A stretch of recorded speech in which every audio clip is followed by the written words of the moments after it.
asalaamaaleykum mbokk yi ñu sant buur yàlla bul ma sama suuf moom mi ñu baaxee jotaay bi di liggéeyal Sénégal wala kenn ku nekk si ñun nan lay bàyyee waar ngir suñu réew gën a baax suñu réew dafa war a gën a baax ndax ñun suñu borom di borom asamaan suuf daf ñoo beral loxo ñun lépp lu doomu aadama aajowoo si kaw suuf ngir jëm kanam rek yàlla def na ko fi muy géej ndox mu neex suuf su nangu nit ñu am doole ñu am xel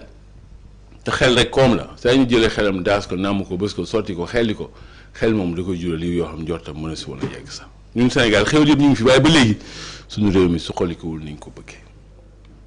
loolu nag day màndargaal ne am na liggéey yu ñu war a liggéeyal Sénégal yoo xam ni kenn defu ko liggéey moom ay pàcc la liggéey am na pàccu togg sa xel sa xalaat génne ko jëmmal ko jëfee ko nag di koy saytu nag xool lan moo si baax nga téye lan moo si baaxul nga tagg sànni di fent ay mbir di indi yu bees ñun kenn du jàngal yooyu xelu doomu aadama xam-xam bi koy jàngat moo tudd logique mooy xam-xam bi wax xelu doomu aadama nan lay doxee ñun logique googu du ñu ko jàngal fii si suñu école yi amul fu ñu fi jàngal logique diggante ba ngay dal maternelle ba nga génn université logique duñ la ko jàngal am na dinañ wax mathématique ak yooyu dafa bokk ci logique mais du loolu mooy logique ñun kenn duñu jàngal nan la ñuy toggee ay mbir nan la ñuy fentee nan la ñuy indee lu bees ñun kenn duñu jàngal loolu te nit soo koy jàngal da nga koy jàngal mu mën a demal boppam. gis nga suñu étudiants yi keroog ba ñu tëjee restaurant universitaire bi ñoom ñëpp ñu dem di yalwaan parce que jàngaluñu leen ñu mën a demal seen bopp. suñ leen biberon bi ñu leen seexal restaurant université xam nga restaurant université moom biberon la perfusion la ndekki fukki dërëm añ ñaar fukk reer ñaar fukk loolu moom biberon la biberon boobu nag boo ko génnee rek ñoom ñu dem yàlwaani parce que jàngalu leen suñu système doxul kay président Bassirou Diomaye Faye wax na ko bi muy wax ak ñun laata feetu indépendance bi 3 avril ci guddi président nee na système bi ñuy jàngee ci université yi nee na baaxul ci gàttal laa ci dënk nee na baaxul dañ ko war a defaraat. 1000 étudiants loolu mooy 16000 étudiants ñooy am licence ci 16000 yooyu bu ñu amee licence ñi siy dem master juróom yoo jël kenn moo siy am master système nag dañ koy nattee si li muy génne li muy jur. ndax baax na wala baaxul ñun système bi li muy génn li muy jur baaxul ñii am bariwuñu te ñi am seen diplôme bariwuñu te buñ génnee duñ mën dara duñu xam dara parce que kenn jàngalu leen liggéey université kenn fa jàngale liggéey loolu nag du dem président wax na dëgg foofu de bon wax na nag léegi nag jëf jee des parce que mbir mi li ngay wax soo ko jëfeewul mais du yegg fenn yàlla nee na wax li koy yéekati mooy jëf. lu ko mooy rek yow waxkat ngay nekk mais doo nekk jëfkat te waxkat mënul feesal biiru kenn da ngay jëf tey boobu bu ñu la joxee tool nga nekk ci tool bi naan waaw su ma ko jiwee moom kay fii su ma ko labouré moom kay bu fi tracteur bi ñëwee fii su ma fi defee ndox fii su ma fi defee goutte à goutte su ma indee produit sàngam su ma indee engrais nangam di wax te yooyu defoo ci benn mais tool boobu nan lay juree dara mënta ne. tey président li ñuy wax ñu xam nañ ko de ñu ngi koy wax depuis bu yàgg système mu jàng bi te du université ba rek de maternelle primaire moyen secondaire ba université benn baaxu si lépp la ñu war a defaraat lépp boobu ba léegi nag ñu ngi koy wax nee naa leen si suuf diggante maternelle ba primaire dañu war a jàngal xale yi. réflexion autonomie ak créativité jàngale nan la ñuy xalaatee jàngale ñu mën a demal seen bopp jàngale ñuy fent di togg di indi loo xam ne lu bees la su ñëwee nag ci kaw jaare yu kaw yi ñu jàngal leen maîtrise jàngal leen approfondissement jàngal leen participation maanaam nga mën a peeg dara ñu xam ne yow sa xam-xam màcc na ci nga mën koo xóotal di demal sa bopp ba pare nag ngay bay sa waar si nit ñi seen dund gën a baax étudiant tey bu bàyyil waaram dund nit ñi gën a baax moom lan la ñuy jëriñ suñu étudiants yi ban njariñ lañ ñu amal tey ñoom du seen faute de système bi ñu am moo leen tënk ne leen yéen ay bébé ngeen yoo xam ni ay liir ngeen yoo xam ni téye leen seen biberon muy bourse téye leen seen perfusion muy fukki dërëm ndekki ñaar fukk añ ñaar fukk reer diggante biberon boobu ak perfusion boobu am na leen ñu leen si baaxee mooy dañ leen pikiir bourse nañ leen pikiir ab bourse léegi nag ngeen yem si loolu mënta dem fenn bon aide à la presse bi dañ nañ waay soosu Abibou Dia moom moo yor jokkoo si ministère bi yor yooyu tey ministère Aliou Sall ministre moom déggul tubaab moom bu baax moom franchement moom bu wax tubaab da ngay waaj a daw te moom neen France la ne woon de si mais tubaab yu jàmbik lay làkk la ilaha illallah bon léegi moom nee na waaye si que aide à la presse bi ni ñu ko defee noonu la waa APS jox nañ leen si waa Soleil jox nañ leen si waa RTS jox nañ leen si waa ADP jox nañ leen si ñooñu ñëpp dañu war a am. bon ñun nag loolu gëmuñu ko ñoom waruñu am ñoom état moo leen moom état moo war a teg ak ñoom benn doxalin benn tëralin boo xam ne daf leen di gën a yeesal ba pare lu ñu soxla état taxaw si ñoom noonu lañ war a jëflanteeg ñoom yëfu état lañ. mais ni ko état lijjanti léegi état aide à la presse bi maanaam dafa am détournement si wàllum xel mi ko laloon moom lañ jël walbati ko ndax biñ ko fiy teg jamono président Wade maanaam mu nekkoon ay 700 millions c'était pour dooleel presse privée parce que presse publique bi mais état moo leen moom état moom RTS moom Le Soleil moom APS moom ADP état moo leen moom. mais ne leen état jàppale ñu teg benn plan boo xam ni tëralin boo xam ni dinañ gën a yeesal seen bopp comme état ni mu def ak RTS tabaxal ko tour boo xam ni tey macha allah gongo mais yeneen yi RTS soxla yëpp état da si war a taxaw mais aide bi à la presse bi ñu parce que ñoom am nañ aide à la presse ba pare mooy état mooy fay seen salaire état moo leen di jox seen budget état moo leen di jox seen ay lépp état moo koy joxe. waaw ay la yëwan nag bu dara xewee mais as tuut génn ñu bàyyil ko presse privée bi loolu du dara bon mun ngeen ko jox nag ñooñu ñi ngeen di liggéeyal ñoom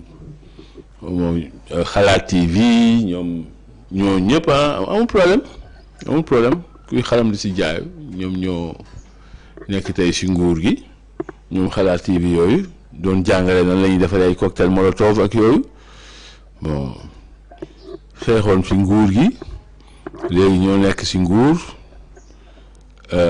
waa baax na amul problème ñoom sans limite mais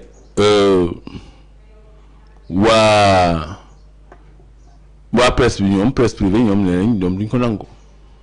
te am na dinañ wax ci dinañ ci joxe seen xalaat ci conférence de presse bi ñuy def bon.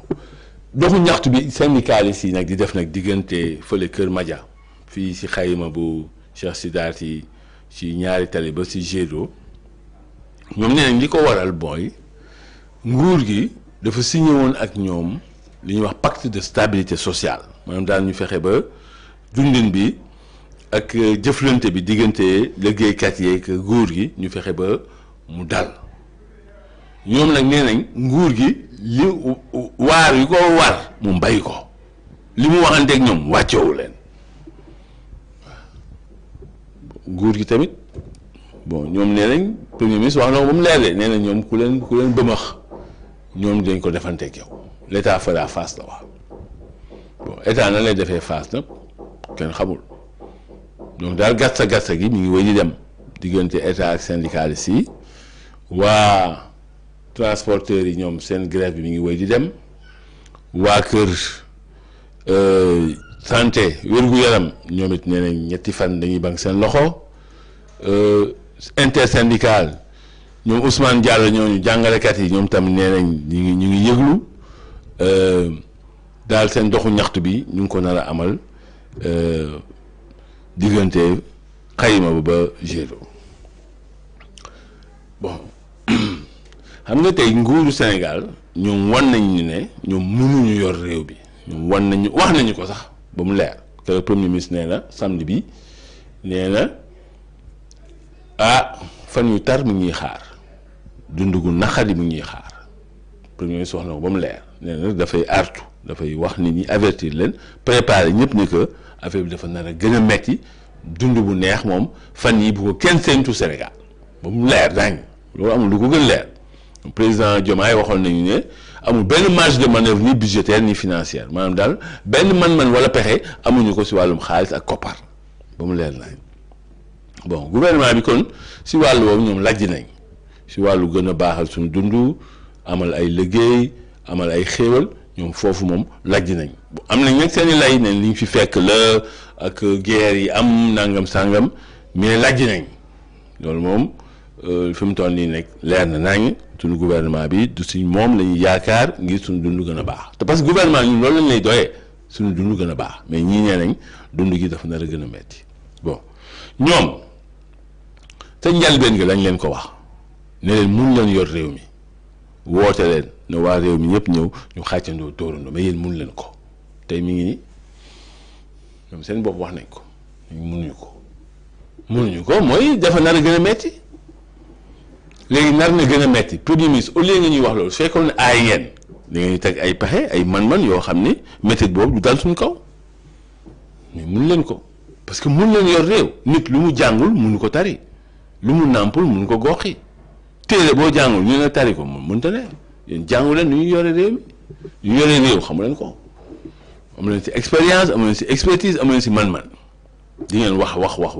ngeen bañ jox leen mais fi mu toll nii Sénégal daanu na parce que daanu rawul suñu premier ministre taxaw nañu dund gi dafa nar a gën a metti loolu réew mu daanu lañ koy wax suñu dund mooy gën a metti mais ñoom seen bos du gën a metti bon léegi nag ñoom comme lajj nañ si wàllum yor réew mi ñu ngi si politique bi nag nee nañ daal article L29 L30 ñoom foog ñu soppi ko ndax article bi moom moo tere woon daal premier ministre mu bokk si élection yi te léegi fexe daal ba 2029 mu mën a bokkaat mais ñun duñ juum foofu du yoon bi de parce que premier ministre du article bi moo tax bokkul de lañ ko daan moo tax bokkul dafa jiiñ dara Mame Mbaye Niang amul firnde yi yoon daan ko loolu tax bokkul léegi nag loolu dafa am lu ñuy wax ay conséquences de droit bon léegi nag soo leen ñëwee ngeen di da ngeen di soppi article boobu article bi dara new si de article bu baax la dara nekku si léegi boo leen ko bëggee soppi ngir seen mbër bokk mbër mi loolu mënu koo tax a bokk ndax conseil constitutionnel boo yóbbu si àdduna bi benn loi boo xam ne dañ koy tëgg pour ngir benn nit conseil constitutionnel dafay dàq loi boobu parce que loi day général impersonnel maanaam loi bi ñëpp la fi nekkal te kenn rek taxul mu jóg mais yéen fii nee ngeen kenn moo tax mu jóg loi boobu mënta jaar am ngeen majorité mécanique loi bu leen neex ngeen jàllale assemblée nationale mais bu demee conseil constitutionnel noonu leen loi bi baaxul parce que dafa personnel dañ ko personnalité ak doon ko jéem a tëggee jéem bu waaw non moom mais yéen benn nit moom moo tax injustice nag amul foofu benn injustice amul nit kuñ daan la parce que indiwul firnde ba pare yoon ne loolu dafa am conséquence de droit loolu rek la amul injustice de si seen biir bopp ak seen politique si ngeen ko bëggul dugal bon léegi nag loi bi tamit mënul rétroactive parce que premier ministre bi ñu dàqee rabat d'arrêt bés boobu la tàmmali bañ a mën a bokk ci élection fi léegi juróomi at bés boobu léegi loolu loi bu ñëw après du si mën dara parce que loi bi daf fa la nekk avant laata ñu koy def loolu fi mu toll leen rek ngeen mën def voté lu amnistie beneen amnistie rek moo mën a effacer loolu mais loi bu bees mënu ko effacer man ñoom xaw ma ku leen di xalaatal si wàllum xel mais loolu du xel beneen yoon boo ñëw ñu wax leen beneen yoon mais fii du yoon bi de dangeen juum boo demee conseil constitutionnel da koy dàq ba pare su élection amee premier ministre su dugalee ne dafay bokk mais ku dugal recours am mais dañ ko si génne parce que conseil constitutionnel waxoon na bu yàgg ne que moom mënul bokk si élection ñëw nag léegi cour suprême mais cour suprême ne fii léegi juróomi at du mën bokk bon loolu nag mooy loi au Sénégal fi mu toll nii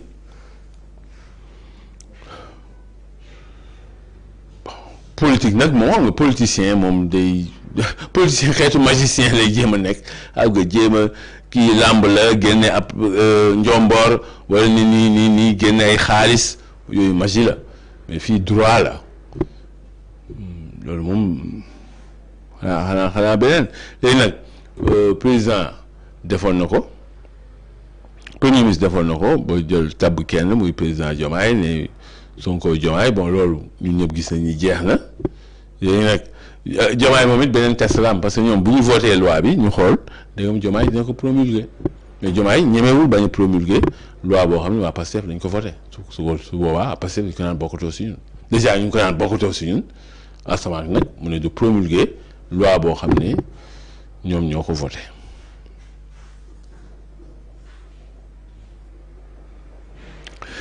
léegi Guy Marius Sagna nee na président Diomaye daf ñu war a jéggalu ndax président Diomaye ba ko président Trump invité fële Amérique mu dem kër président Trump dafa wax ne président Trump mérité na prix Nobel bon président Trump ñun ñëpp xam nañu mérité wul prix Nobel parce que moom wanewul nekk nitu jàmm loolu ñëpp gis nañ ko Iran bi mu tooñ ñii dem Iran defu la dara nga jaay ko doole bombardé ko xam nga loolu moom du jàmm bombardé réew ma c'est ça dem ba ni loolu man ñu ngi koy soog a dégg wax ne Iran si boppam dañ ko nar a effacé le premier ministre dafa ni fii chronique yooyu la ñuy effacé mais Trump nee woon ne Iran yëpp civilisation iranienne yëpp perse moom lay effacé loolu moo tudd génocide loolu mooy des propos génocidaires mooy koo xam dafa ni askan lëm dama leen fiy jëlee ñëpp laay rey mais loolu président Trump ba mu ko waxee am na ay nit sa Amérique sa réewam yu ko ni léegi nag yow ànd toog sa xel lii nan la ko nit ñemee génne si xelam saaga leen xas leen bañ ràpp kooku président Diomaye nee na moom moo mérité yeeyoo prix Nobel de la paix maanaam daal nit ki gën a am jàmm ak jàmmal nit ñi si àdduna non loolu amut président Trump du nitu jàmm mu day taal ay guerre dem réewu jàmbur Venezuela rey fa téeméer nit jàpp seen président yeewu mook soxnaam dem tëj Amérique loolu du jàmm menacé ñëpp président Diomaye nag la taxoon mu wax ko bon xam nga day soog a bees si affaire yi yooyu dafa compliqué nga dem foofu Maison Blanche gars yi wax la kii Trump intimidé la ak yooyu moo taxoon mu wax ko mais démb bu doon tey man gëm naa ne président Diomaye du waxaat ne président Trump dafa mérité prix Nobel de la paix président Trump képp ku ko jox prix Nobel de la paix vraiment da ngay ñaawal nga sa bopp daal ku ne daf ko yeyoo kooku tamit dafa juum léegi nag Guy Marius Sagna nee na président Diomaye nit ñi jéggalu ne jéggalu bi mu waxee ne ndax wax na ni président Trump dafa yeyoo muy nitu jàmm bi gën a mag si àdduna ndax nitu jàmm bi gën a mag si àdduna at mu ne dafa am raaya bi ñu koy jox loolu mooy prix Nobel de la paix président Diomaye nag nee na président Trump yeyoo na ko mais ñun ànduñu si président Trump yeyoowu ko day indi fitna day dundee fitna day dundal fitna kon yeyoo prix Nobel de la paix bu ko président Diomaye waxee nag bon dañ koy comprendre daal si situation boobu ak contexte boobu mais bon su fekkee jéggalu nag gëmuma ni président Diomaye na def loolu xam nga ñoom njiit yeeg kilifa yu mag yi ñoom luñ jéggalu si nu mel parce que bu jéggaloo si loolu bon matul président Trump da koy mere te moom dafa waxoon loolu pour neexal président Trump léegi nag du delluwaat ginnaaw di wax li tax président Trump di ko mere parce que Trump moom bu la meree moom vraiment loolu la président Diomaye doon daw newoon na ko tamit mun na ñëw def benn golf fii ci Sénégal golf bi man d'accord naa si nee naa ne ko def njaga ñaaw su ko defee njaga ñaaw suqali ko tuuti xam nga parce que golf foo ko def rek di nga fa def ay maanaam daal di nga fa def yoon dina am ndox dina am lampe dina am yu jàppandi dina am hôtel dina am fu nit ñi féexloog yooyu koom gi mën na dund kon na dem njaga ñaaw président Diomaye njaga ñaaw def fa Trump yaa président Trump ngeen def fa golf loolu moom may nañ leen ko. contrat pétrolier yi xam nga contrat yi bon premier ministre dañ ko dégg mu ne waa contrat yi dañ koy renégocier am na ñuy jëlaat yoo xam ne duñ ci fay dara bon yooyu nag mënul nekk parce que contrat pétrolier yi moom pétrolier li benn kilifa doon wax ne pétrolier ñi yëngu ci pétrole mu ne ñoom amuñu xol ñoom seen place xol xeer moo fa ne ñoom xaalis lañ xam donc duñ ñëw signé ak yow contrat jël seen ay milliards def si di ut di am di bañ a am yow nga xëy suba leneen léegi contrat yi jeex na dañ koy renégocier te ñun dërëm duñ ko si fay non loolu moom amul loolu moom bi àdduna ba léegi mësta am te du mësa am premier ministre loolu wax mënul nekk contrat boo renégocier da ngay fay parce que dañ ko bind ba mu leer boo paree boo paree yow ne da nga bëgg dénoncer contrat bi pour beneen da nga war a fay donc premier ministre loolu mu wax mënul nekk tubaab yooyu ñoom luñ fawuñ de waa Woodside dinañ ñoom si première phase bu njëkk bii rek si pétrole bi ñuy seet nii ba gis ko def nañ si 5 milliards de dollars muy 3000 milliards CFA loolu mooy xaaju budget Sénégal xaaj bi suñu budget 6000 milliards juróom-benni junni milliards ñoom def nañ ñetti junniy milliards pour si phase bi njëkk nii pour tàmbalee liggéey pétrole bi mu génn ñu koy jaay kooku nga ni yow amul bloc boo fiy jël ñu signé contrat ngay koy renégocier te amul looy fay loolu amul mënul nekk pétrole doxewul noonu premier ministre sax xam naa jëngul si ay pétrole mosu si liggéey mosul am bloc xamul yooyu nan lay doxee moo tax muy wax yooyu mais loolu moom mënul nekk de coowal góor jigéen ñi nga xam ne mi ngi wéy ñu si jàpp ay nit bon ni ñu koy defee moom dëgg-dëgg baaxul ndax amul sutura benn nit ak lu mu mënti def mën nañ ko suturaal parce que nit la yàlla moo teral doomu aadama dañ ko war a suturaal bon beneen day tax ba ñi am sida ñooñ fu mu toll nii ñoom tam dañoo tiit te ñoom bi ñu tiitee mën nañ ko gën a wàllaate ndax duñ demati faju dañuy gën a rasu ba pare duñu faju te loolu mën na indi ay njaaxam ñetteel bi tax na àdduna yëpp fu mu toll ñu ngi mbàmba bon est-ce que ñun antan nañ loolu non ñun antanuñ ko léegi nit cuuj day xam lekkam nit dangay xam fan nga toll ngay dem nànk di raam xam nga xale bu juddoo day def nànk xam nga di raam parce que seen nguur gi yéen da ngeen soog a juddu mais dañ def nànk xam nga di raam nànk di jóg di daanu ba keroog ngay taxaw mën a daw mais yow ñu jox la nguur mu xamuloo mosoo si yëngu mosoo nekk si nga jóg tey rek yow juddu tey rek ne da ngay dem dawi 400 mètres yaak ñoom 100 mètres yaak ñoom Usain Bolt mais doo dem yow liir nga mu toll nii liir nga parental jege ko sax parental liir nga yaa ngay soog a juddu nga def nànk vraiment premier ministre ne woon na ñi am sida ñu koy feeñal nii ñëpp di ko yëg baaxul jaaduwul nañ ko bàyyi mais waxam tamit li kenn faalewul wax jooju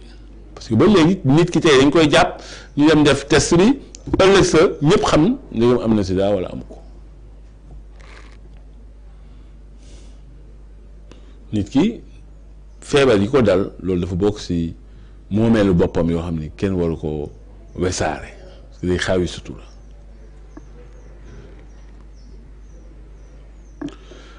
bon président CAF moom su fi ñëwee mais dañ koy dalal déglu ko mais dinañ ko wax tam suñu xalaat mooy CAF nañ ko war a tas CAF dafa suufal boppam CAF dafa wane ni tolloowul méngoowul ak footballu Afrique ak ay nitu Afrique CAF si leneen lañ ne ba dogal bii ñu jël ne Sénégal ñoom gañewuñ coupe d'Afrique bi waaye mën nañ téye coupe bi mën nañ téye médaille bi mën nañ téye xaalis bi waaye Maroc ñoo ko gañee ci ay bureau loolu njaaxum gënu ko mag foo ne rek ni que CAF dañ ko war a tas CAF moom lenn rek mooy jàmmam moo ñu tas ko loolu mel ni ngay liggéey fenn yow lenn rek mooy sa jàmm mooy nga démissionné dem feneen nit dina toll foofu léegi nga nekk si sëy boo xam ne leen rek mooy jàmm ji mooy ñu tas ko. kaaf lenn rek mooy jàmmam fu mu toll nii mooy ñu tas ko tëggaat beneen confédération boo xam ni gën na méngoo ak footballu Afrique ak ay nitu Afrique mais kaaf fu mu toll nii ñoom kaaf dañ leen war a saaf ni caaf damm seen ay laaf tëj leen ci ay kaaf. làmb ji ñu ñëpp xam nañ ni dafa am yu ñu ciy def yoo xam ne méngoowul ak suñu diine bon maanaam suñu cosaan la suñu aada la mais méngoowul ak suñu diine dama mës a dem ci benn mbër bu waroon am combat maa ngi ñëw fekk ko nag mbër maa ngi dugg ci benn néeg boo xam ne néeg bi moom rek a fa war a ne gis nga mi ngi ngemb dafa ay débat déeb ak yooyu ma ne ko waaw yow tey ñi nga nee nii fii lii lu mu doon ma ne waaw non fii nga war a yendu nag bésu combat bi ba keroog ngay génn pour dem combat fii nga war a nekk xam nga affaire yi butéel yi béjjén yi yooyu yëpp nga ko wër ma ne ko waroo fi génn mu ne déedéet fii waroo fi génn ma ne ko waa bésu combat bi ndax di nga julli mu ne waaw non Tunkara nag yow xam nga non bésu combat moom amul julli moom mun kaa ma de yow nga nekk si ay xërëm yi wër ko nii ay béjjén ay leket ay kook ay yooyu ba pare yow doo julli bés boobu ngemb li tamit doo ko tekki soo buggee tuur ndox sax ci ngemb li nga koy tuure xam nga loolu tamit yaa ngi ci sobee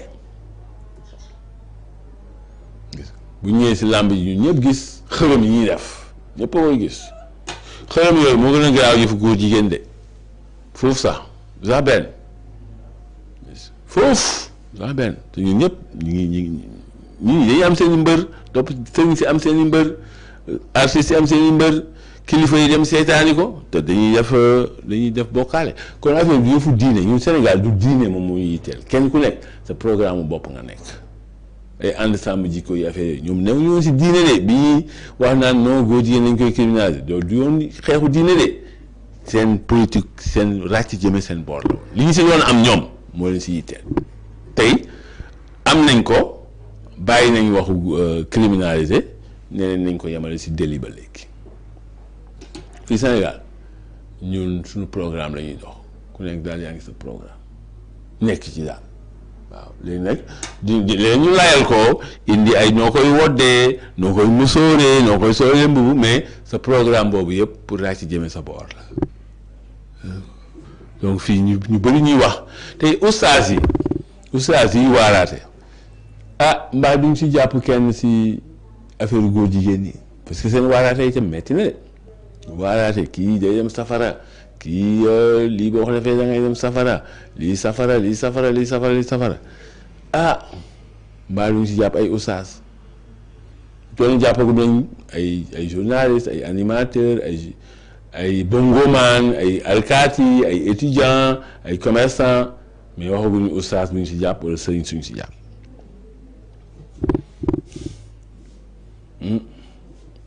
mbër tamit jàppaguñ ko si waaye loolu defe naa société bi daanaka si réew mi jàpp na ñëpp catégorie yëpp a ngi si daanaka waaye ustaas yi bokkaguñ si mbër yi bokkaguñ si léegi mbër yi bu fekkee dafa am mbër yoo xam ne ay góor jigéen lañ mais mbër yi nañ dem boole seen bopp si sutura ustaas yi tamit bu fekkee dafa am ustaas yoo xam ne dañuy bokk si góor jigéen yi nañ dem boole seen bopp moo gën a nekk sutura ñu toog ba xaar ñuy ñëw di leen jàpp. ñu ngi delloo njukkal alaaj Bour Gueweul Jabaay Ngéwél Couture fii si Parcelles Assainies unité 15 ñëwkat delloo njukkal Mame Thierno Sylla moom mooy sunu technicien sunu ay téléspectateurs internautes yi nekk si àdduna bi yëpp ñu bàyyi xelam ñu seen fay ñu ñaan suñu borom jàmm xewoon dimbal ak yéen mën a di daje ñëpp ëllëg bu soobee yàlla jàmm ak jàmm.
Bonjour tout le monde.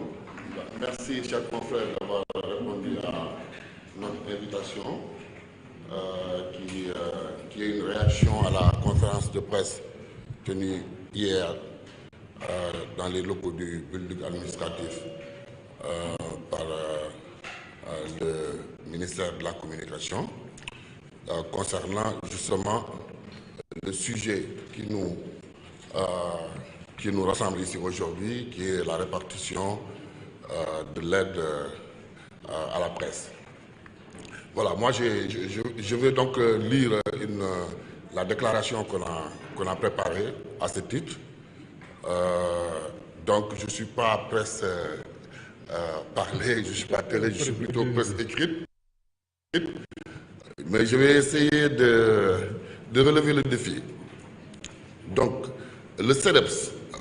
va saisir l'OFNAC et les tribunaux pour détournement de fonds. Le Conseil des diffuseurs et éditeurs de presse du Sénégal a suivi avec une attention empreinte d'indignation la sortie médiatique d'hier du ministre de la Communication, entouré de son cabinet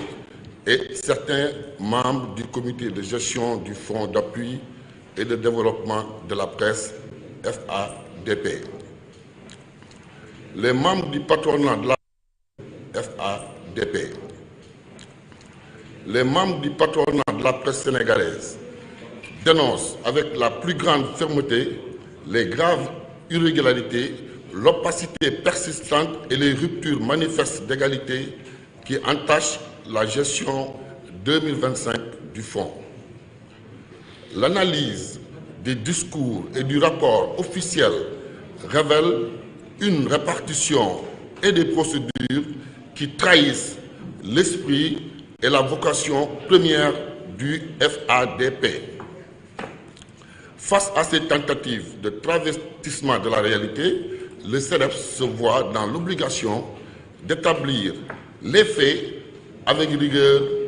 et sans concession. Alors, le ministre, deux fois désavoué par la Cour suprême, le ministre de la Communication et les membres de son cabinet se présentent comme les garants scrupuleux de la légalité. Les faits attestés de leur action démontrent l'inverse. Depuis sa prise de fonction, il a pris 3 arrêtés pour encadrer et réorganiser le secteur de la presse. Tous 3 ont été annulés par la Chambre administrative de la Cour suprême. Le premier désaveu judiciaire est intervenu avec l'arrêt numéro 71 du 11 décembre 2025 qui a annulé les arrêtés ministériels numéro 017 412 et 02 44 62 portant sur la plateforme numérique Déclaration Média Sénégal et la commission d'examen et de validation. La Cour a jugé que le ministre avait outrepassé ses pouvoirs en imposant aux entreprises de presse des obligations non prévues par la loi. Le second désaveu est intervenu le 12 février 2026 avec l'arrêt numéro 12/2026 rendu dans l'affaire Aïssatou Diop Fall contre l'État du Sénégal. Tout le monde s'en rappelle. La Chambre administrative y a annulé l'arrêté numéro 011-059 du 22 avril 2025 relatif à la cessation de diffusion, de parution et de publication des médias non conformes au Code de la presse. La Cour a rappelé que le ministre avait outrepassé ses prérogatives. Le pouvoir de suspension ou de fermeture d'organes de presse appartenant exclusivement au Conseil national de régulation de l'audiovisuel, CNRA. Ces désaveux cinglants et répétés constituent un constat sans appel. Un ministre qui revendique sans agir dans le strict respect du droit. En dépit de ces annulations, le ministère a persisté à s'appuyer sur la plateforme DMS, jugée non conforme aux lois de la République, pour instruire les dossiers du FADP 2025, bafouant ouvertement l'autorité de la chose jugé. Il ne s'agit pas d'une erreur d'appréciation, mais d'un défi assumé à l'endroit de la Cour suprême. Cette situation se traduit par un taux d'éligibilité supérieur de plus de 80% dans l'octroi des subventions pour les dossiers numériques, contre environ 38% seulement pour les dépôts physiques. Un écart qui n'est pas fortuit. Les violations, sur le fond, la gestion du FADP pour l'exercice 2025 constitue une violation caractérisée des lois et règlements, mais aussi, et c'est plus grave, une transgression directe et délibérée du décret numéro 2021/178 du 27 janvier 2021 qui organise le fonds. Alors, détournement de finalité. L'article 9 du décret est sans ambiguïté. Le FADP est destiné aux entreprises de presse sénégalaises, au sens du Code de la presse, régulièrement constituées et exerçant leurs activités sur le territoire national. L'article 10 étend cette éligibilité à titre complémentaire à une liste limitative d'acteurs. L'agence de presse sénégalaise, APS, l'organe d'autorégulation, les radios associatives et communautaires, les journalistes et techniciens dans le cadre de la formation continue, la commission de la carte nationale de presse. Le CDP tient à préciser que sa démarche ne vise aucunement à s'opposer au développement des médias publics, et ça je pense c'est important, qui sont des confrères et dont il souhaite l'essor au service de l'information des Sénégalais. Ce qui est contesté, c'est important, c'est la méthode. En effet, des procédures discriminatoires et inégalitaires ont détourné un fonds conçu pour la presse privée au profit de structures dont le financement relève du budget général de l'État. La gestion 2025 a rompu radicalement avec l'architecture du décret en allouant 29,6% du budget total à la RTS, à l'APS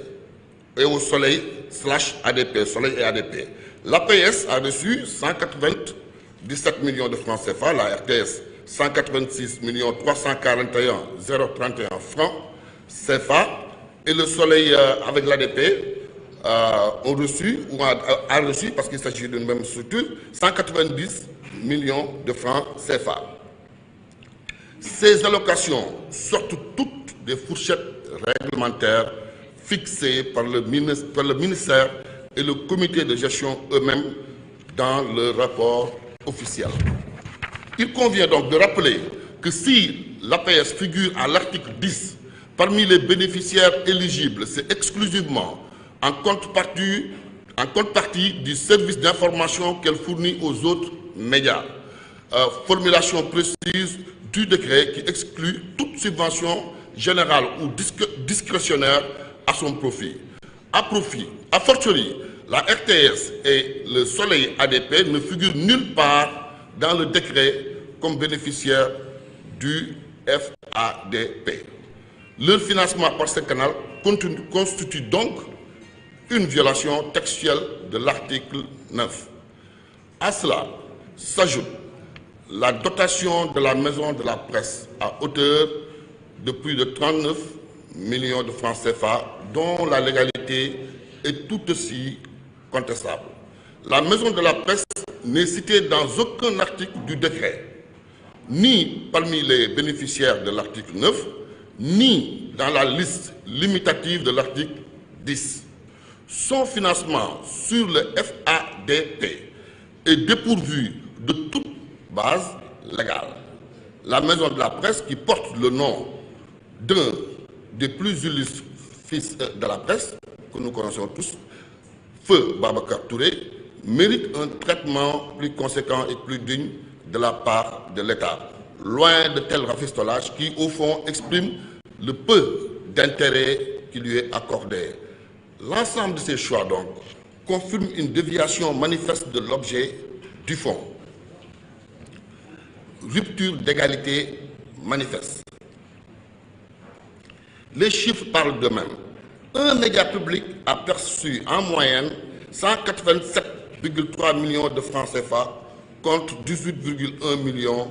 pour une entreprise de presse privée. Pourtant, l'article 11 du décret fixe des conditions d'éligibilité rigoureuses pour les entreprises privées. Emploi permanent, cotisation sociale, tirage minimum, conformité à la convention collective que les médias ne sont pas soumis à justifier. Répétons-le, nous ne contestons pas les dotations en elles-mêmes, mais l'absence totale de critères objectifs qui les justifieraient dans le cadre du FADP. Cette disproportion résulte d'une décision politique délibérée. Contradiction flagrante sur les projets. Alors, le ministre a justifié le rejet de l'ensemble des projets présentés par les entreprises privées dont le montant dépassait 2 milliards de francs CFA par des contraintes budgétaires. Pourtant, il a simultanément trouvé les moyens de financer le projet de l'ADP pour 190 millions de francs CFA. Cette contradiction révèle que le rejet des projets privés n'était donc pas dicté par des impératifs exclusivement budgétaires, mais par une discrimination délibérée à l'encontre de la presse indépendante. Opacité procédurale. L'article 19 du décret définit avec précision les pièces constitutives du dossier de demande. L'article 14 prévoit que l'administrateur délivre un récépissé de dépôt à tout dossier complet. Or, la période de dépôt physique des dossiers ouverte du 24 au 27 décembre 2025, soit une fenêtre de 5 jours seulement, incluant d'ailleurs un jour férié et un week-end, cette période donc était manifestement insuffisante pour permettre la constitution et le dépôt de dossiers répondant à ces exigences. Le résultat est édifiant. 38,15% de taux de succès pour les dossiers physiques contre plus de 80% pour les dépôts numériques via la plateforme DMS, pourtant jugé illégalement fondé par la Cour suprême, comme nous venons de le souligner tout à l'heure. Cette inégalité procédurale de 41,8 points n'est pas accidentelle. Elle est le produit d'un dispositif conçu pour décourager et éliminer les candidatures des entreprises de presse privées. Alors, le dernier point, les recours engagés et notre position. On va finir par ça. Face à ces violations manifestes de la loi et du décret organique du FADP, le CEDEPS entend saisir dans la semaine l'Office national de lutte contre la fraude et la corruption OFNAC.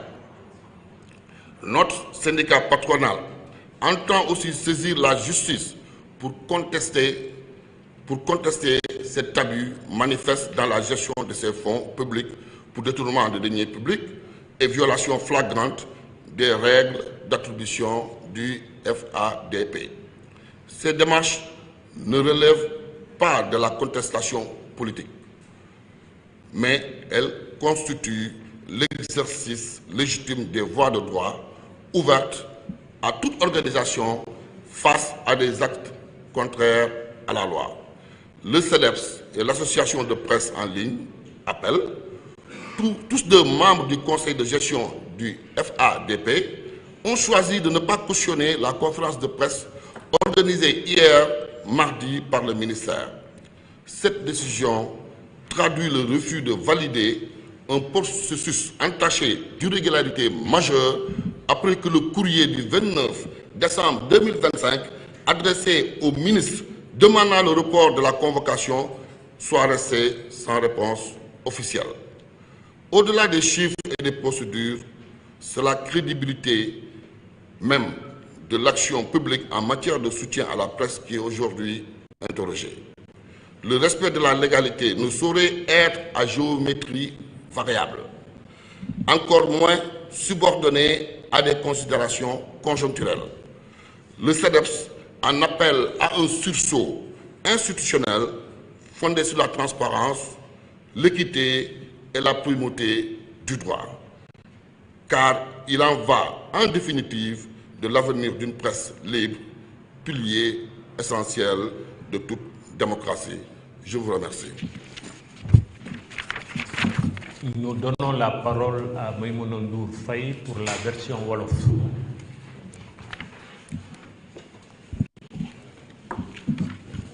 Je me déplace, c'est ça? Oui, tu te déplaces ici.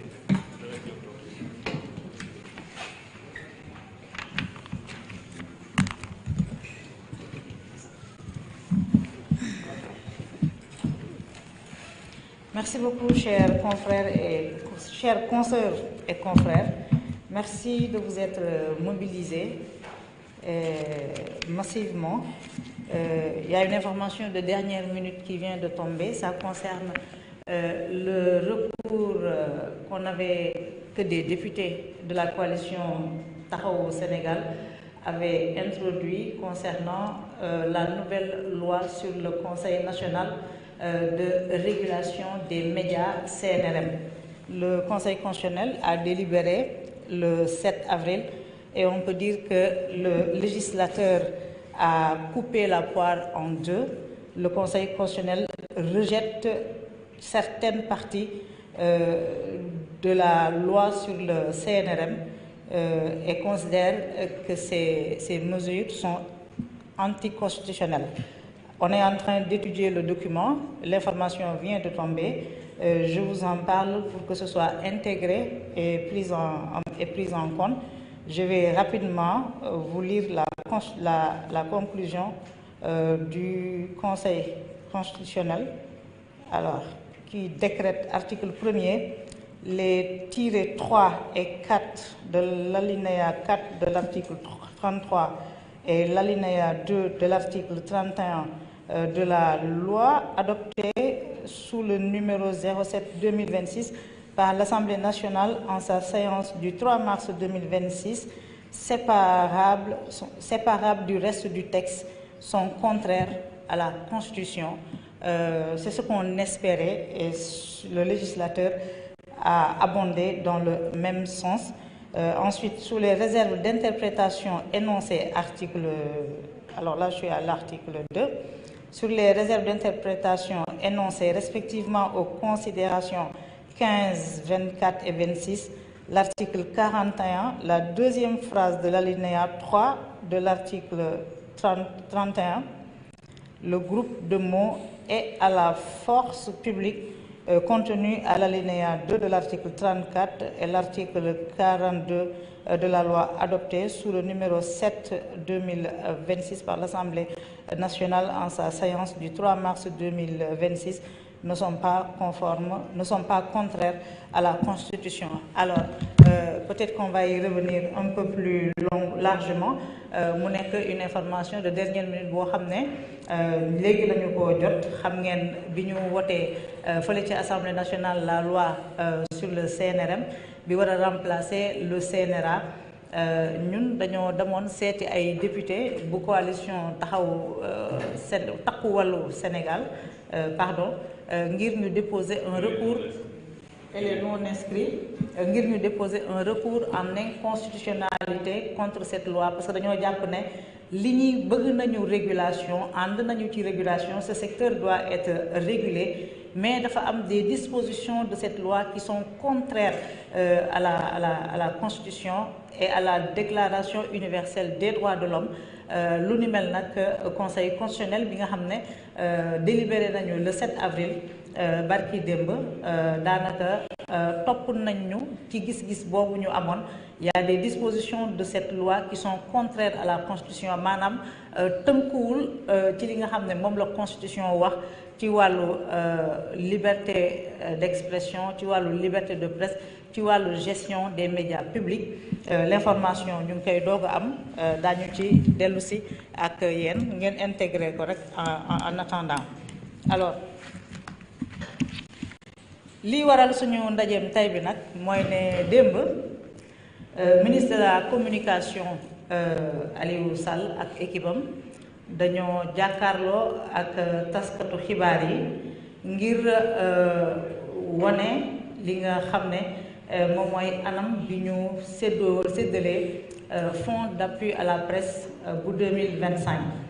may fàttali rek ne conférence de presse boobu daf ko def gannaaw ba ñu ko mettre la pression pendant 2 semaines ngir mu jibal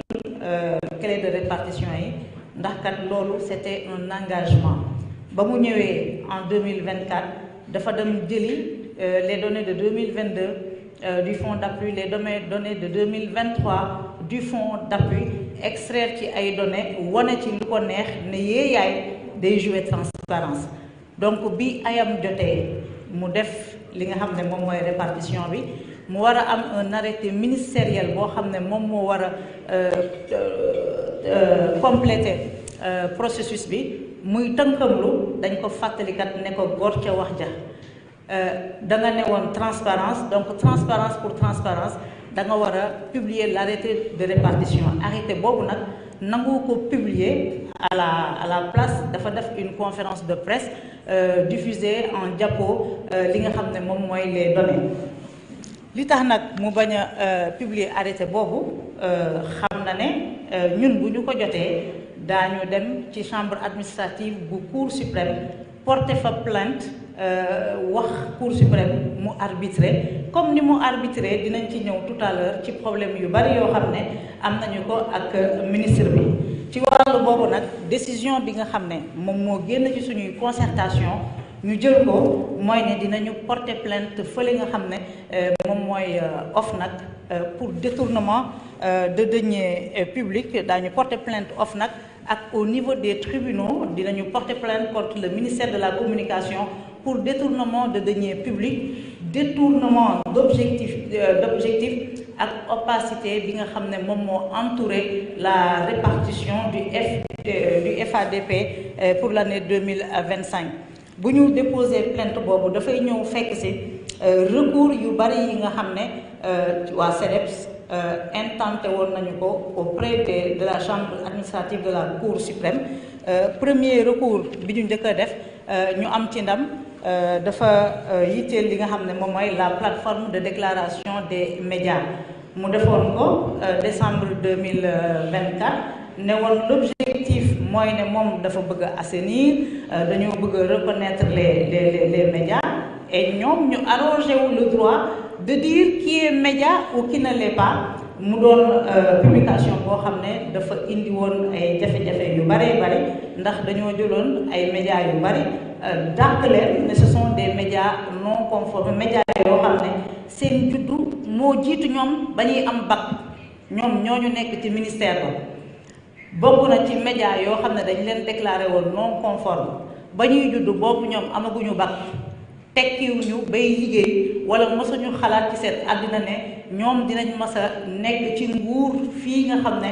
moom mooy réewu Sénégal. Donc loolu mu nekk le premier désaveu bi nga xam ne jot na ko. Désaveu bi recours bi dinañu ci dellu si parce que ba tey ñoom ñu ngi wéy di référé wu ci plateforme bi alors que Cour suprême daf ko ne carrément plateforme bi elle est illégale. Donc daf ci waroon a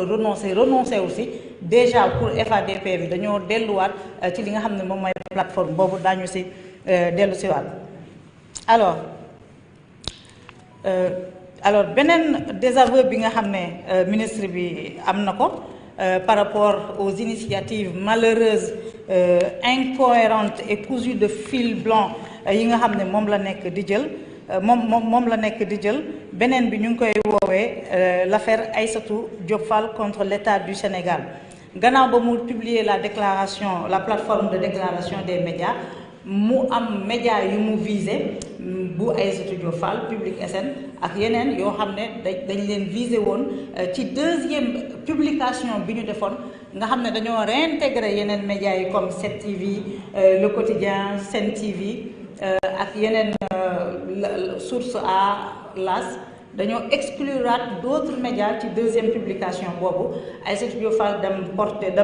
porter l'affaire au niveau de la Cour suprême jox ko dëgg ndax ministère bi dafa newoon bépp média bu ñu déclaré non conforme dañ lay tere li nga xam ne moom mooy diffusion Cour suprême ne ko amloo ci benn droit mu nekkaat un second désaveu. Donc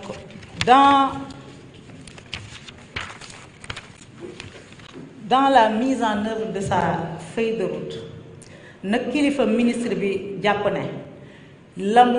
ba mu démarré 2024 ba tey initiative yi mu jël yépp Cour suprême daf ko désavouer pour abus de pouvoir ak non conformité. Alors moo taxoon ma ne leen sànq dinaa ñëwaat ci FADP bi ministre bi nanguwul en tout cas nanguwul sukkandiku ci li nga xam ne loolu la ko Cour suprême wax malgré que Cour suprême dàq na la plateforme de déclaration des médias bi ñu waree déposer FADP bi ci plateforme boobu la sukkandikuwaat lu ni mel nag nekk lu doy waar ci état boo xam ne moom moo war a njëkk a respecter les règles donc on a un ministre qui viole les règles qui ne reconnaît pas les décisions émises par la Cour suprême. Alors ba tey ci erreur yi nga xam ne mu ngi koy def te mu ngi ci wëy wax naa leen ko sànq pour l'exercice 2025 du FADP alors dafa sukkandiku sur cette loi rejetée par la Cour suprême bokk na ci li nga xam ne moom la ñu nemmeeku violation grave yi nga xam ne moom la ñu nemmeeku ci liggéeyam mooy bi ñuy defar FADP bi dafa am un décret de 2021 boo xam ne moom moo organisé ni ñu ko war a taxawalee procédures yi ñu ci war a def kan moo ci am droit kan moo ci amul droit nan lañ ko war a saytoo donc article 9 bu décret 2021 boobule ministre bi tamit daf ko foulé au pied bu ñu ñëwee ci article 10 bu décret 2021 boobu di régir le FADP ñoom dañoo ne article boobu dafa ne ñi nga xam ne ñoom ñoo am droit ci fonds d'appui bi moom mooy agence de presse sénégalaise l'organe d'autorégulation muy la commission nationale de la carte de la presse wala bokk le CORED les radios associatives ak communautaires journalistes yi ak techniciens de l'information yi nga xam ne dañ leen war a former donc muy subvention boo xam ne dañu koy allouer au CESTI donc ci wàllu boobu moom ministre bi foulant au pied les règles du décret de 2021 daf ci dugal ay organes yoo xam ne ñu ngi nekk ci secteur public bu presse bu Sénégal alors agence de presse sénégalaise am na droit bénéficier aussi parce que agence de presse sénégalaise c'est un genre grossiste de l'information la donc rôle boobu ñu ko jox jàpp nañu ne dañ ko ci war a subventionner mu recevoir une subvention de 190 millions donc agence de presse sénégalaise selon l'article 10 du décret de 2021 am na ci droit waaye article 10 boobu waxul ne RTS daf ci war a am droit waxul ne Le Soleil daf ci war a am droit te bépp organe boo xam ne dañ lay financer à travers le budget général de l'État du Sénégal dañ lay financer waruloo ci am droit donc on a été très étonnés même et très surpris ñu gis à la RTS mu jox leen 187 millions de francs CFA nan la koy expliquer RTS dafa amoon problème pour mottali l'enveloppe bi nga xam ne moom la war a jëndee les droits de diffusion des matchs, ce qui est incongru, ce qui n'existe nulle part dans l'article 10 il n'est mentionné une quelconque subvention à la RTS. ñu ñëw ci Soleil bi nga xam ne dafa acquérir agence de distribution de presse. ñu ne agence boobu dafa jànkonteel ay problème ñu yëkkatiwaat plus de 190 millions ci xaalisu FADP bi nga xam ne c'est destiné aux entreprises de presse jox ko waa Soleil mu nekk ñaari entité yoo xam ne le décret de 2021 jëlu leen en compte le ministre délibérément moom mooy yëkkati enveloppe boobu jox leen. donc boo jëlee montant bi ñu alloué Soleil alloué ko APS alloué ko APS Soleil ak RTS c'est presque 42% du montant total du fonds d'appui ci fonds d'appui boo xam ne dañ ko jagleeloon la presse ak les entreprises de presse ak kuréel yi nga xam ne lim naa leen sànq. Donc avec ces montants reçus, le Soleil capte 29% de la subvention totale, l'APS ak le Soleil ak l'APS alors mu nekk des allocations yoo xam ne prévoiruñ ko woon ci enveloppe bile te tamit ñu war a xoolaat boo defee comparaison entre les montants globaux yi ñu jox par exemple la télévision jox ko la presse écrite jox ko la rajo montant yooyu boo ko totalisé ci pàcc bu ne par exemple bu fekkee ne la presse écrite 107 millions lañ leen jox quotidien presse écrite yépp yi nga xam ne dañ leen répertorier ñu jox leen 107 millions à la RTS kese ñu jox ko 187 millions APS kese ñu jox ko 190 millions ba pare tegal ko ci beneen enveloppe 34 millions boo xam ne pour mu assurer li nga xam ne moom mooy location maison de la presse bii ñu nekk dañu ko allouer aussi une subvention de plus d'une vingtaine de millions alors que maison de la presse état moo ko war a jël en charge dans son budget général te it ñun dañuy sàkku ci état du Sénégal mu gën a fullaal lii nga xam ne moom mooy maison de la presse Babacar Touré lii ñun ñëpp suñu patrimoine la suñu moomeel la maison la boo xam ne dañu koy tiitaroo donc yëkkati 29 millions di ko jox maison de la presse loolu néew na warul woon am non seulement warul woon am mais néew na te dafay wone un manque de considération criard de la part du ministère de la communication.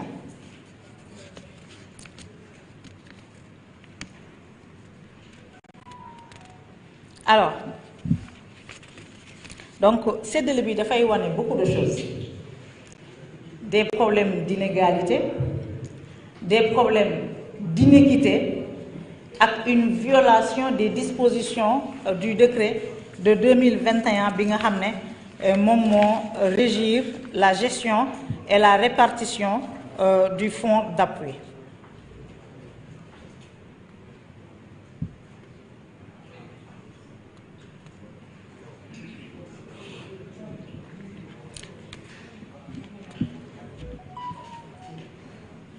ñu ñëw ci li nga xam ne moom mooy lëndëm ak confusion yi ñu nemmeeku ci anam bi ñu répartir mbir male article 13 bu décret bi nga xam ne moom moo gérer moom moo régir le fonds d'appui ci bi muy énumérer pièces constitutives dossier de demande yi nga war a joxe article boobu dañoo violer les dispositions. Article 14 bu décret boobule ba tey dafa prévoir ne administrateur bu fonds d'appui bi qui est le directeur de la communication du ministère de la justice Abibou Dia moom bu jotee les demandes dafa war a envoyer aux médias des récépissés de dépôt. Ça n'a pas été fait. Ça n'a pas été fait parce que Abibou Dia moom moo dem RTS di fa def émission à l'occasion d'une émission mu annoncé ne dinañu tijji la plateforme pour le fonds d'appui 2025 ñuy toog di ko déglu informé wuñu nit ñi ñu toog ba le 25 décembre ci la ñuy doog a communiquer ne on a jusqu'au 27 décembre pour aller déposer ci li nga xam ne moom mooy fonds d'appui bi mu am ñoo xam ne dañoo dem def dépôt numérique mu am ñoo xam ne dañoo dem def dépôt physique boo jëlee ñi nga xam ne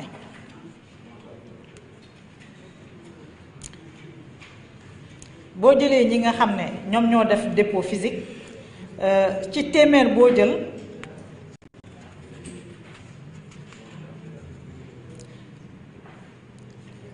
ci téeméer boo jël fanweer ak juróom-benn yi ñoom ñoo mujjee mën a déposer ci ñi nga xam ne dañoo def dépôt je me trompe pas voilà ci ñi nga xam ne dañoo def dépôt physique téeméer boo jël juróom fukk ak juróom-benn ya muy 80% mbir mi mujjul antu mu nekk un taux d'échec de 41%.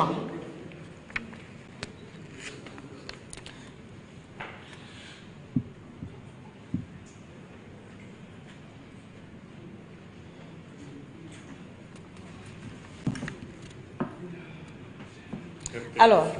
CDEPS ñaan la RTS ñu ngi doog a ñëw lu tax waa RTS ñëwuñu sax man j'ai pas compris démb ñu ngi woon ci conférence de presse bële alors vous êtes là super dama leen doon jëw xamoon ne yéen a ngi foofu RTS télé rajo non rajo da ngeen di ñëw waa télé laay waxal alors lii war a tukkee ci suñu waxtaanu tay bi mooy dinañu ester en justice visé wuñu les médias publics ce sont des confrères qui font du service public et parfois ñun ñii sax ñun ñooy médias privés on fait plus du service public parce que nous tous on est délégataires de service public defe naa RTS ëppale wuñu ci dara ci li nga xam ne ñu ngi koy jëriñ ci wàllu service public visé wuñ leen dañuy ñaax état du Sénégal mu gën a jàppale organe yooyu le dañuy ñaax état du Sénégal mu yokk l'enveloppe de la subvention waaye li nga xam ne nag moom la ñuy ñaawlu te mënuñu ko nangu mooy ci fonds d'appui boo xam ne ñoom ils sont pas éligibles à part l'APS ñu yëkkati presque 50% du fonds yëkkati jagleel leen ko li nga xam ne moom mooy la presse privée lim ci waroon capté ko donc lu ni mel dañ jàpp ne détournement d'objectif daf ci am détournement de deniers publics daf ci am parce que conseil de gestion bi nga xam ne moom la ñu wax ci décret 2021 bi moom moo war a saytu lépp lu jëm ci fonds d'appui bi jox ko ci des pouvoirs énormes le ministre la pouvoir consultatif kese la ci am moom mooy présider le conseil de gestion conseil de gestion bi ñoom ñoo war a jël la responsabilité ci procédures yi ci nan la ñuy fixer clé de répartition yi kan moo war a am kan moo warul am war a saytu loolu yëpp ban média ñaata la war a am selon nombre de liggéeykat bi mu am selon yàggaayam selon liggéey bi muy def ci wàllu service public l'information politique économique et sociale conseil de gestion boobule ñun dañ fa am ay représentants appel dafa am représentant ñun à un moment donné on a été obligé de nous retirer démb on n'a pas voulu que le représentant du CDEPS Cheikh Thiam participer ci conférence de presse boobule parce que bëgguñu woon valider li nga xam ne moom mooy confusion yi ministre bi di entretenir anam bi mu violer les lois bëgguñu woon ànd ak moom ci loolu moo tax ñu demander à notre représentant de se retirer waa appel ils sont membres du conseil de gestion daanaka daal nan la ñu mbir bi ni ñu ko defee ministère bi moo tëju ak ay nitam ñu waxtaanee répartition bi nu mu leen neexee jox ku nekk lu leen neex amul benn respecté wul benn règle respecté wul les dispositions du décret ñu ñëw voilà informer le conseil de gestion alors que conseil de gestion bi moom moo war a nekk la charnière centrale moom moo war a def liggéey boobu yëpp lu ni mel moo tax ñu ne dañuy porter plainte li ñu yëkkati jox ko ay organes publics waruñu leen ko jox ñooñu ces organes là sont subventionnés ay problème de trésorerie yoo xam ne ces organes là dañu koy am, nous ça ne devrait pas nous engager et la presse dite privée ne devrait pas en pâtir, et c'est ce que le ministre de la communication loolu la def.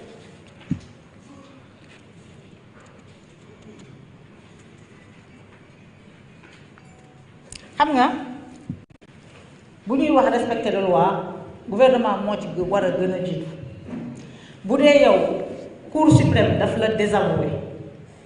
mënuñu comprendre nga nekk un représentant de l'État nga basé sa répartition FADP bi ci plateforme boo xam ne elle est illégale. Cour suprême daf ko jël xalam la ko ne la lii waroo ci basé wu, c'est contraire à la constitution. Lii le ministre bi def, c'est-à-dire non respect des procédures, non respect des dispositions de la loi et un manque de respect total vis-à-vis des membres de la Cour suprême. Parce que ay nit ñoo taxaw ñu étudier le recours pour abus de pouvoir mu ne la lii baaxul nga ñëw basé waat fa di entêté wu. Maintenant moom bu fekkee ne cëralul Cour suprême, man jàpp naa ne kii di président de la République cëral na Cour suprême, donc war na rappeler le ministre là à l'ordre. Je pense que c'est fini, hein? Alors ma préciser benn affaire balaa question bi di ñëw. Bi ñuy ouvrir dépôt yi on a eu 2 jours. Ni ñu conditions yi ñu teg corsé nañu ko de sorte à ce que këru liggéeyukaay yi jànkoonteel ak ay jafe-jafe yëpp depuis 2024 mujj ñoo matal li nga xam ne moom mooy seen dossier. li tey xel ci mbir mii dafa bari, li ci tey xel bari nga, je ne vous apprends rien. Vous avez tous lu la liste, vous avez tous lu la clé eu des informations sur les clés de répartition. Répartition boo xam ne dañu ko def exclure si des médias yoo xam ne waruñu leen si woon exclure, muy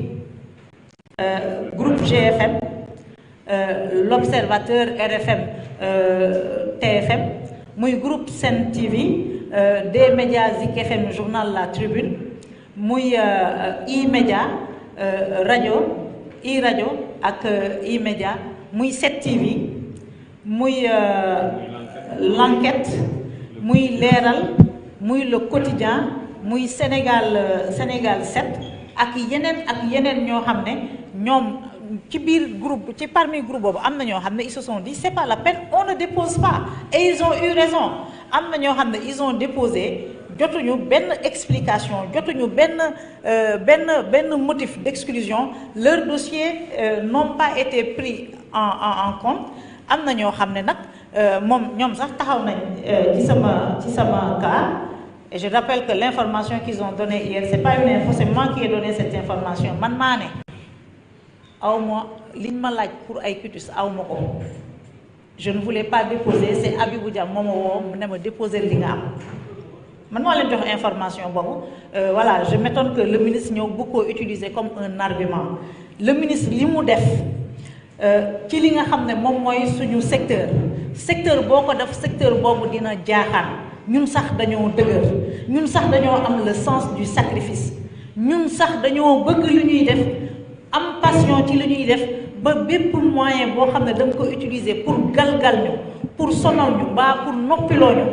ñun dinañu fexe ba contourner ko.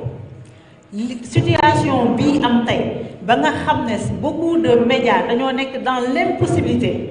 de compléter leur dossier. La cause, c'est le ministère de la Communication avec la circulaire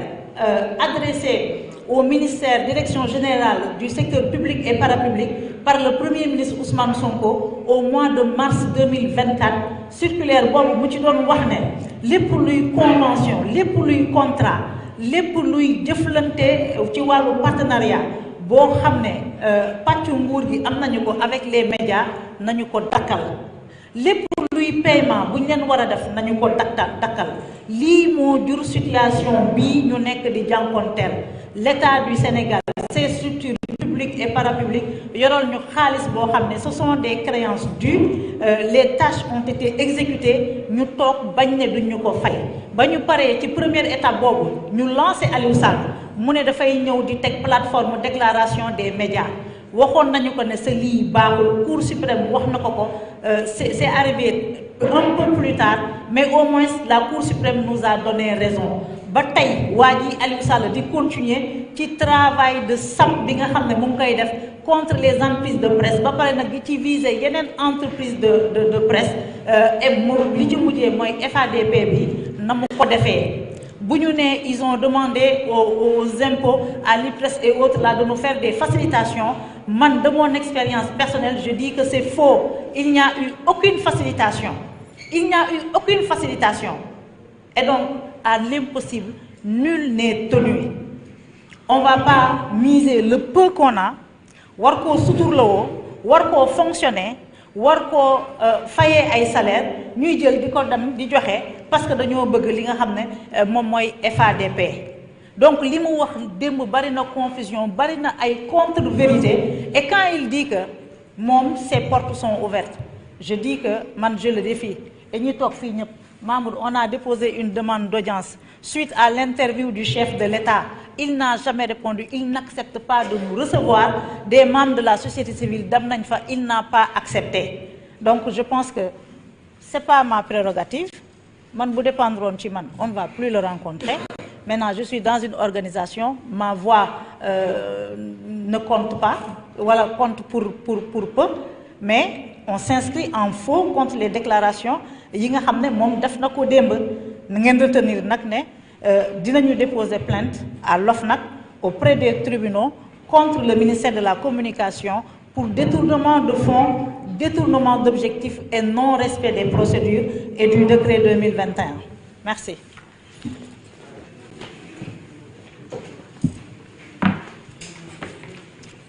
Je remercie notre consoeur Maïmouna Ndour Faye pour sa version très imagée en wolof et également la lecture par Mamoudou Wane de la version française. Ce que je voudrais dire avant de vous donner la parole, c'est que le régime de la troisième alternance politique, depuis qu'il est en place, vise systématiquement à tuer la presse privée. La bonne nouvelle que nous a apporté Maïmouna, c'est la décision de la Cour suprême sur l'inconstitutionnalité en partie sur la loi portant création d'un nouvel organe de régulation. Effectivement, c'est une démarche que le CEDEPS a initiée pour demander aux députés d'attaquer cette loi en inconstitutionnalité. C'est pourquoi nous avons été soutenus par les députés non inscrits et par le groupe Takku Wallu. Ça s'inscrit dans le cadre des démarches que nous menons pour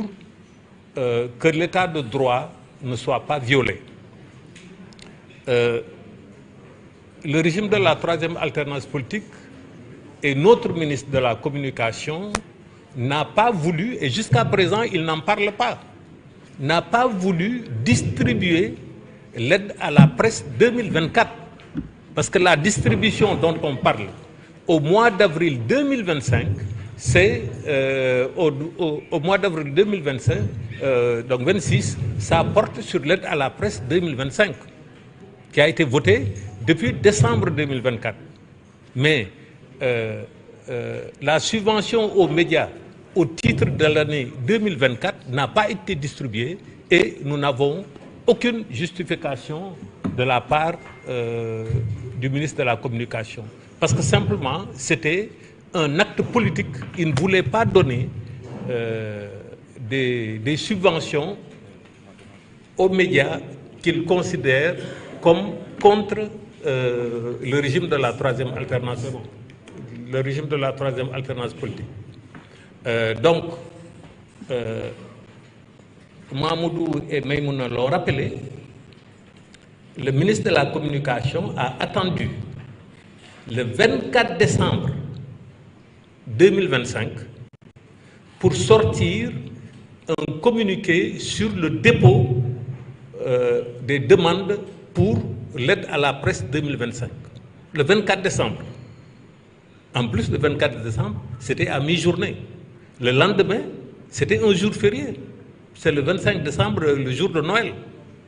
Le 26, c'était un vendredi. Nous sommes dans un pays musulman, c'est quasiment une demi-journée. Le lendemain, la date de clôture était fixée au samedi 27, qui est un jour non ouvrable. Comment vous voulez considérer avec 2 demi-journées, la journée du 24 et la journée du vendredi de 26, qu'on puisse déposer? Et c'est normal. Les gens n'ont pas pris sur eux de ne pas déposer. Quand ils ont vu ces conditions-là, ils se sont dit, mais ça ne sert à rien. Où est-ce que je vais aller chercher mon quitus? Où est-ce que je vais aller chercher les différents documents pour déposer une demande? D'autant plus que certaines de ces entreprises de presse avaient été simplement considérées comme non conformes sur la base de la plateforme des médias. Donc, en réalité, ce régime-là est dans sa dynamique d'écarter les entreprises de presse privée. Vous, en tant que journaliste, nous, en tant que journalistes, mais on doit s'interroger sur l'origine de ce qu'on appelle aide à la presse. Ceux qui l'ont vécu, ils sont toujours là. Ce qu'on appelait dans la presse les 4 mousquetaires, hein, les 4 journaux qui ont fait qu'on a institué une aide à la presse pour aider les entreprises de presse privées. Parce que les médias de service public sont financés sur le budget de l'État et en plus de ça, bénéficient à l'occasion de subventions. Donc, le Fonds d'appui et de développement de la presse, l'esprit, c'était uniquement réservé à la presse privée. Nous avons nos confrères du Témoin, qui sont toujours vivants, qui sont là. Nous avons certains confrères du Sud. Témoin n'a pas été servi. Oui, non. Témoin n'en a pas bénéficié également, etc., etc. Donc il y a Témoin, il y a Sud Quotidien, il y a Walf et il y a le Cafard Libéré. Ils sont là, les Pape Samba Kane, ils sont là, les Abdoulaye Bamba Diallo. Mais demandez-leur la genèse de l'aide à la presse. En aucun cas, ça ne concernait les médias de service public. Donc, aujourd'hui, nous sommes face à un régime qui ne connaît que la contrainte, qui ne connaît que le rapport de force. C'est pourquoi, tant que nous le pourrons, nous allons attaquer toutes les décisions illégales devant les cours et tribunaux. Parce que, comme nous l'avons dit dans notre texte liminaire, que l'on ne sache même pas sur quelle base certaines structures ont bénéficié de subventions, de fonds publics, alors qu'ils n'y ont pas droit, conformément au texte qui nous régissent, à savoir le Code de la presse, sur lequel s'est fondé le décret du 27 janvier 2021. Donc, nous allons user, nous n'avons que ça. Nous n'organisons pas de manifestation, nous utilisons le droit pour rétablir la légalité. Et c'est ce que nous avons fait et qui nous a valu les grandes victoires-là qu'on a citées dans notre texte liminaire. Donc, merci beaucoup les uns et les autres. Si vous avez des questions, ou en français, en complément. Je veux juste compléter. C'est bon? Voilà. Donc, c'est un point de ce que le président de l'organisation vient de dire, et même Maïma. Moi, c'est surtout l'esprit qui prévaut, qui a prévalu dans la répartition de ces fonds. Il ne s'agit pas en vérité de tirer chacun de son côté. Moi, franchement, pour ce qui concerne beaucoup d'organes de presse, le fonds d'appui à la presse ne règle part, mais même pas le 10e de nos problèmes. Ça, il faut que les gens comprennent. Parce que quand on parle souvent de la subvention à la presse, l'opinion publique d'une façon générale, parce qu'elle est manipulée aussi à souhait, ils pensent qu'il s'agit de fonds qui vont permettre aux organes de presse de vivre pendant toute l'année. Mais c'est totalement erroné, c'est faux. Ça, il faut que tout le monde le comprenne. C'est des fonds, moi les fonds comme Malou, ça me fait 1 mois et demi de salaire, maximum 2 mois de salaire. C'est important, on est d'accord. Mais c'est vraiment pas ça qui règle nos problèmes. Donc quand on ne parle pas du point de vue personnel, du point de vue de nos entreprises, mais du point de vue des principes. Ça, il faut que les gens comprennent. On dénonce les procédures d'un point de vue principiel. Vous savez, le droit, le métier nous tous on a fait les temps. On peut faire dire au texte souvent ce qu'on veut. Si on a l'intention d'aller dans une direction, avec un peu de sophistique, on peut y arriver. Et avec un peu de souplesse intellectuelle, on peut y arriver. Lorsqu'on vous convainc, les gens, on peut toujours évoquer certains articles, aller puiser de gauche à droite. Mais ça ne sert à rien, parce qu'au fond, ça dénote juste que l'esprit est malsain. Nous ne sommes pas en guerre. Nous sommes en guerre contre personne. Nous demandons juste que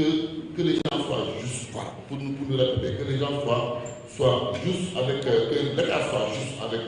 avec nous, parce que nous sommes quand même un pan important de ce pays. Nous ne sommes pas n'importe qui, et la plupart d'entre ces personnes aujourd'hui qui veulent nous empêcher de vivre, mais lorsqu'on commençait à travailler, ils étaient à l'école primaire. Moi, depuis 1997, je suis dans les médias. Je ne parle pas des autres confrères qui sont encore actifs et qui sont là depuis très longtemps. Donc, on mérite au minimum à mon avis, de respect. Je pense qu'on nous manque de respect. Et on mérite au minimum de respect. Il ne faut pas quémander le respect. Non, on ne quémande pas de respect, mais on le réclame justement. Et je pense que en posant ces problèmes-là, comme nous le faisons aujourd'hui, nous allons dans ce sens-là. Et le dernier point sur lequel je voulais intervenir, c'est vraiment que les gens fassent la discrimination entre ce qui relève des critiques que nous émettons ici et maintenant, et qui sont des critiques qui vont à l'endroit des autorités qui nous gouvernent et qui ne concernent aucunement les médias publics pris intrinsèquement. Moi, j'ai des amis au soleil, j'ai des amis à la RTS. Souvent, on se retrouve ensemble à dîner ou à déjeuner. Et il est arrivé, il arrive souvent, nous le savons tous, nous sommes dans le milieu, que certains quittent le secteur privé pour aller travailler dans le secteur public. Voilà, on a cheminé ensemble pendant de très longues années. Donc, le problème ne suffit pas à ce niveau. Il faut que ça soit clair, que nous sommes tous de la presse et que ce que nous dénonçons, c'est la répartition unique, à la limite amorale, si je peux m'exprimer ainsi, et non pas le fait que tel média ou tel autre est bénéficiaire du fonds. Je vous remercie beaucoup. Merci beaucoup. Veuillez m'excuser une toute petite parenthèse. Qui peut contester le fait que le groupe GFM est l'un des plus grands groupes de presse au Sénégal? L'Observateur, RFM, TFM, le groupe des médias, qui peut contester avec TFM que ce sont les 2 plus grands groupes de presse au Sénégal? Comment les exclure? Le journal Le Quotidien, quels que soient les problèmes de son propriétaire, mais c'est un média qui s'est imposé au Sénégal. Et c'est quelqu'un qui est à cheval sur les règles de transparence. Absolument, oui. Madiambal ne joue pas avec ça. Absolument. J'ai à côté de moi le journal L'Enquête, mais quand même qui est un journal respectable. Si on ne lui donne pas le temps de déposer, vous lui donnez 2 demi-journées. Je ne parle même pas des autres. On a le cas de l'ERA, on a le cas du groupe Réumi,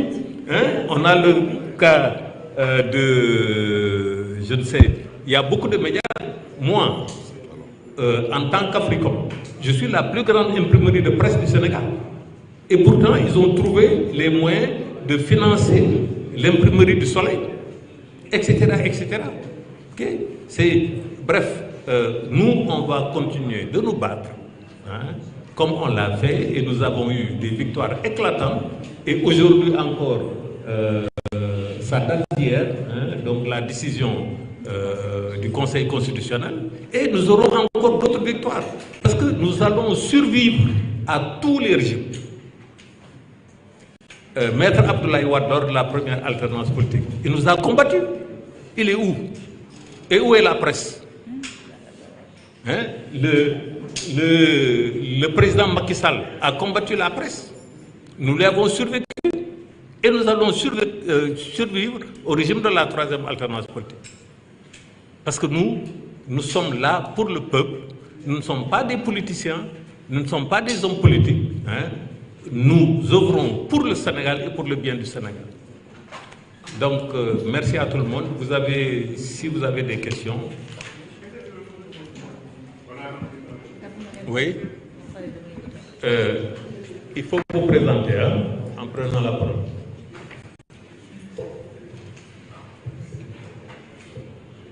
Bonjour. Bonjour. Je suis en Sénégal. Mais voilà, vous dites tantôt que le conseil de gestion n'a pas participé à la répartition. Je n'ai pas dit participer. Comment? Je n'ai pas dit n'a pas participé. C'est pas ce que j'ai dit. Bon, après votre recours à la Cour suprême, vous avez eu gain de cause. Quelle est la suite après la répartition?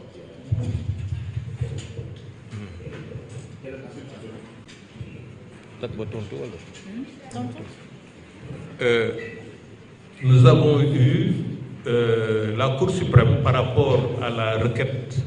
que nous avions introduite avec notre avocat, Cheikh Ahmadou Ndiaye. Nous avons eu gain de cause par l'annulation de 2 arrêtés pris par le ministre de la Communication. L'un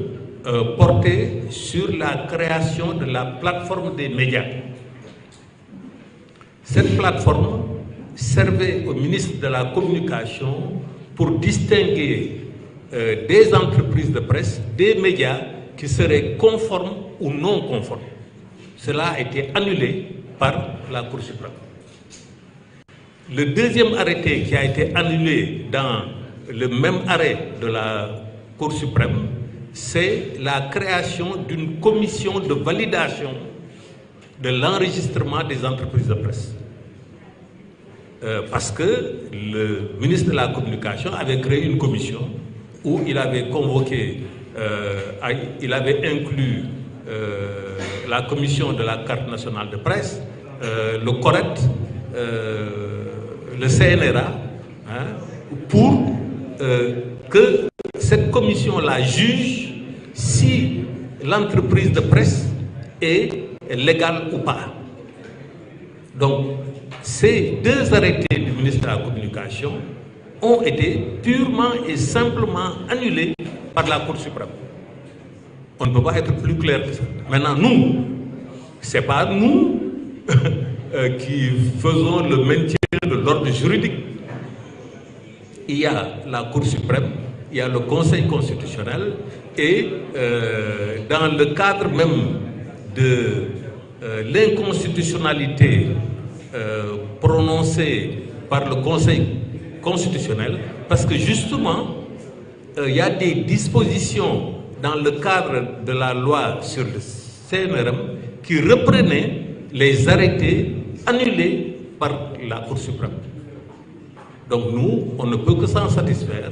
et nous espérons que nous aurons encore de nouvelles victoires et nous allons utiliser ces arguments juridiques-là pour contester toute décision illégale de la part du ministre de la Communication. Y a-t-il d'autres questions? Gars, il est clair. Ah, Jambar, rien n'est jamais très clair. Bon, on vous remercie beaucoup de votre disponibilité